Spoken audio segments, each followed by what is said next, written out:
So in this video, we're comparing two Chromebook tablets that are very similar from Lenovo. The Chromebook Duet 3 versus the Duet 5. Retail price of the Duet 3 is right under $370, but is already on sale under $300, while the Duet 5 is around $500 normally, but it's also currently on sale for less than $400, and that's the version with 4 GB of RAM. So roughly $100 more for the larger version. But keep in mind, there's also another version which has 8 GB of RAM for the Duet 5, which is the version that I have here. Price on that is normally $500. You get 64 GB of storage with the Duet 3, but then the weird thing is on the Duet 5, you get more storage with the 4 GB of RAM version at 256 versus only 128 on the 8 GB of RAM version. Sort of confusing. So choose wisely if you're gonna go with the Duet 5.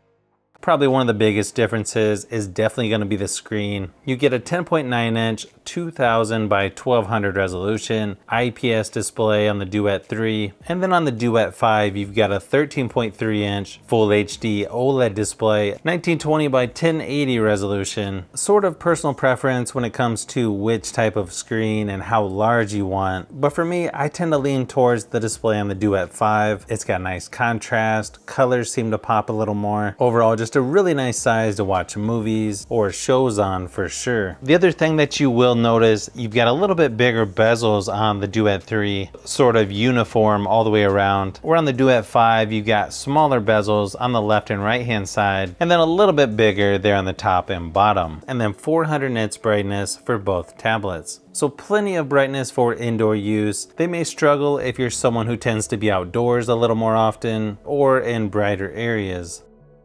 Another area that's a huge difference is going to be battery life. The Duet 3 lasted about 6 hours at full screen brightness in my battery drain test, but the Duet 5 lasted almost double that, with over 11 hours before dying in that same test. Now keep in mind, that is a more extreme battery test, so if you turn the screen brightness down with normal usage, both should have plenty of juice to get you through the whole day. You just won't need to think about whether you need to plug in the Duet 5 as often compared to the Duet 3. And the Duet 5 is right up there with some of the best as far as battery life goes on devices that I've tested on the channel. Now, even when looking at Geekbench testing, these two are gonna look pretty much identical, but it's kind of weird. In my experience, the Duet 5 feels a little snappier and like it has a little better performance. But you have to keep in mind the version I have has 8 GB of RAM, where you only get 4 GB of RAM in the Duet 3. I feel like most people are gonna be satisfied with how these two perform for the most part, especially if you're just doing most basic things, browsing online, watching movies, playing a few games here and there, trying to type out a paper or something like that. But then these two are a little lacking when it comes to gaming, in my opinion. And even though the Duet 5 appears to have better performance, there's still some issues with gaming, especially on games like PUBG Mobile. And while these might be okay for some people just playing a game here and there, these would definitely not be my first choice when choosing a tablet or Chromebook for gaming. Neither one allows you to download Apex Legends Mobile, in case you were wondering. The other thing that's a little bit weird to me is when it comes to what pins work on these Chromebooks. You would think they would be the same ones, but from what I can tell, I've got a USI pin that works on the Duet 5, but it doesn't work on the Duet 3. I don't know, apparently you can only use the USI 2.0 pins on that one. Not really sure.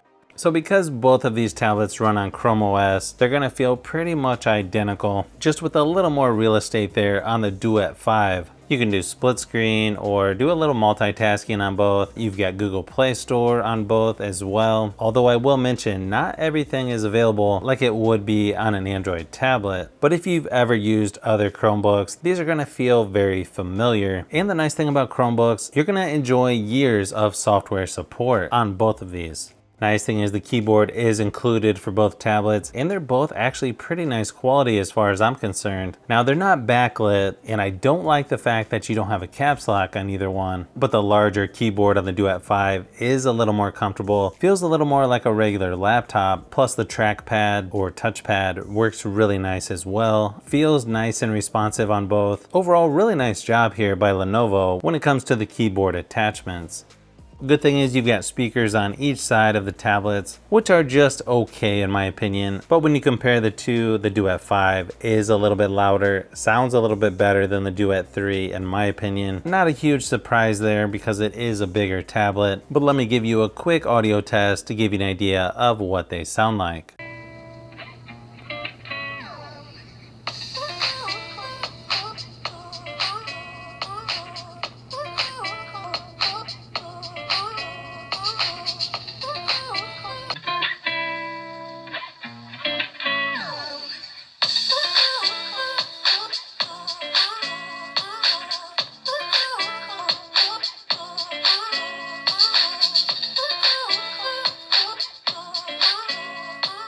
Then when it comes to the cameras, pretty much the same on both of these. You've got a 5 megapixel front facing and then an 8 megapixel rear facing. Not gonna be the best quality out there, but considering I've had so many issues with the rear facing camera on the Duet 3, it's sort of hard for me to compare the two. Here's a few samples just to give you an idea of what I'm talking about. You'll notice the rear camera on the Duet 3 sort of refuses to focus for some reason. Not really sure what's going on there. Hopefully it'll be fixed later with a software update.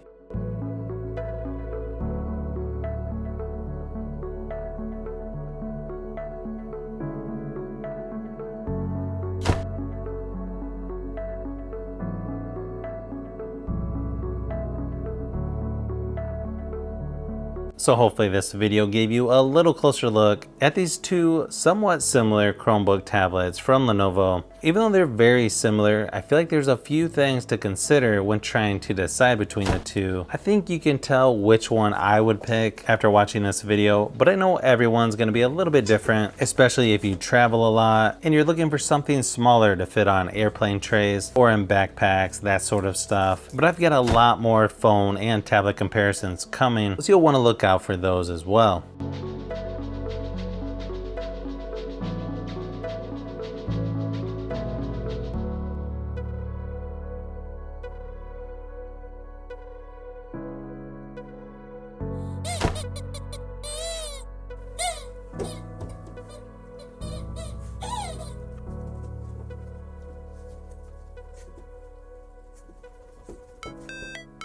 So if you've made it this far into the video, you may want to say thanks by subscribing, and don't forget to give a thumbs up if this video was helpful. This is Brian from Fishbee Productions. Thanks for watching, and I'll see you on the next one.